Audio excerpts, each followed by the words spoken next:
Hey everybody, Card Bandit here. What we're going to be doing today is we're going to be learning the Riffle Shuffle,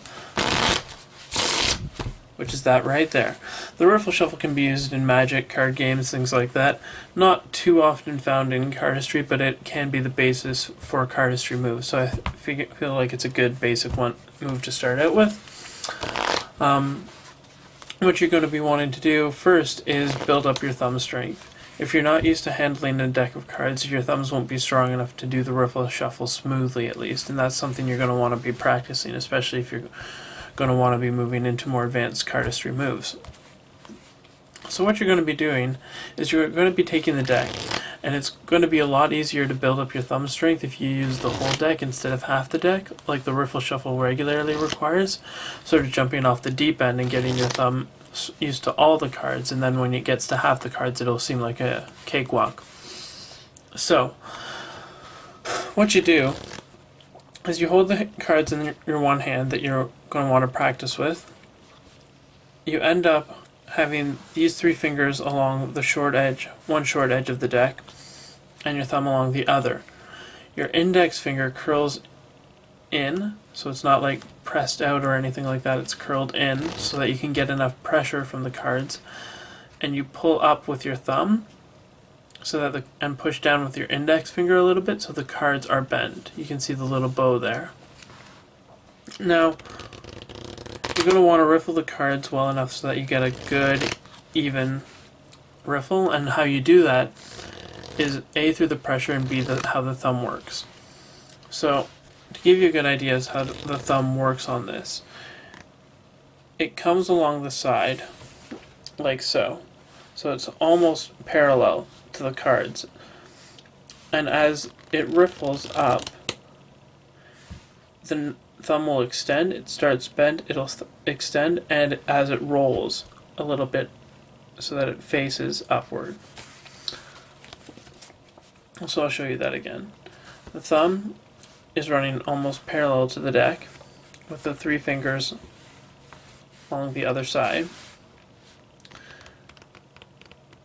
and it riffles up the pack, extends, and sort of turns a little bit at the same time. And you're going to want to practice that in both hands.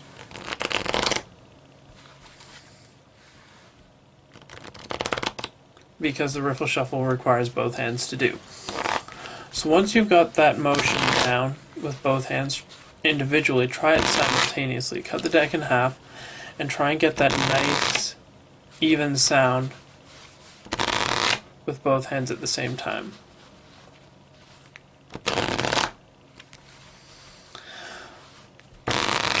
Once you've got that even sounding riffle and you've got built up a good amount of thumb strength, you can try riffling the packs together.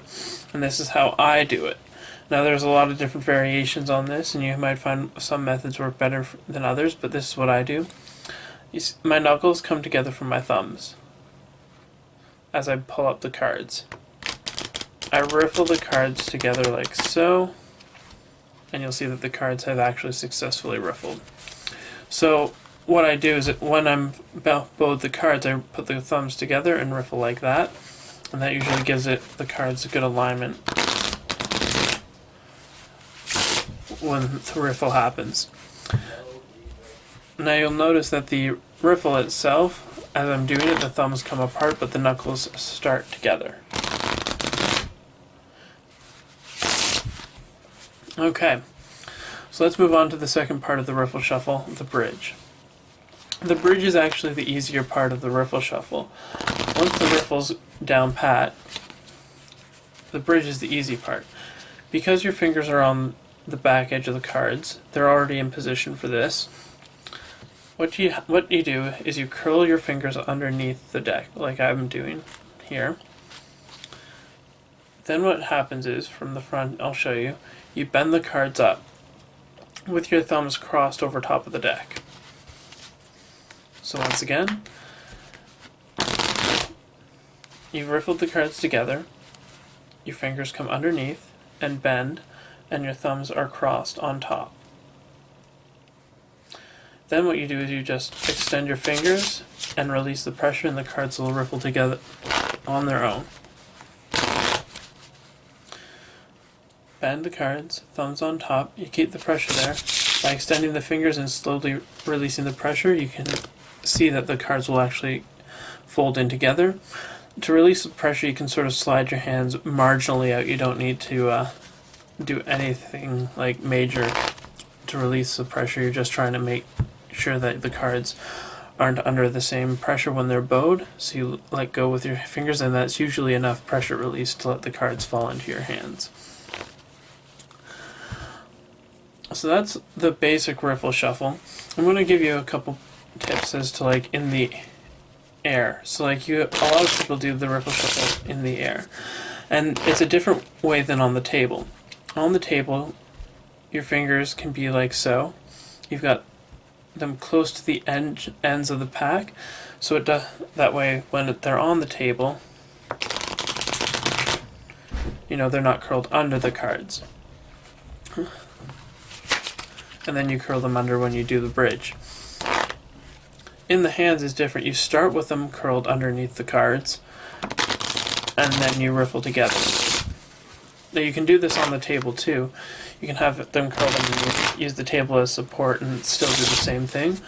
And I recommend learning the in the hands one because it's a little bit more awkward, but it'll end up being more beneficial, especially if you're just going to be walking around doing magic or cardistry, things like that. You can do the riffle shuffle in the hands when you're standing up.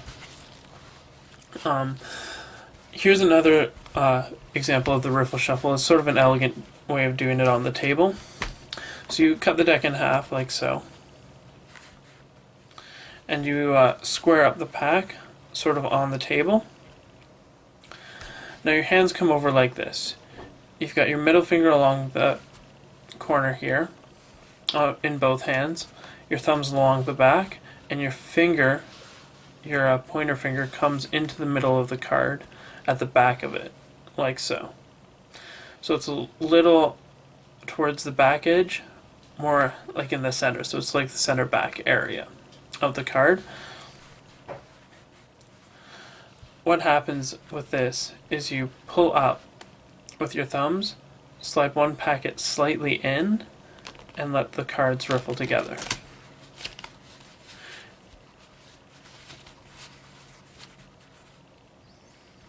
So I'll show you that again. Now this is a trickier move, and at the end of it, you're just going to be sliding the cards together. The reason this move's nice is because it doesn't bend the cards as much. It's a very light sort of move because the thumbs are doing most of the work on the back, riffling up the back edge. So it's just another way of doing the riffle shuffle that doesn't require the cards to bend as much. So you're going to have a longer lasting card life if you do the riffle shuffle that way. But I definitely recommend the in the hands because it's going to be useful and has more practical purposes. So those are the tips, guys. If you have any questions, leave them in the comment section below. And thank you very much.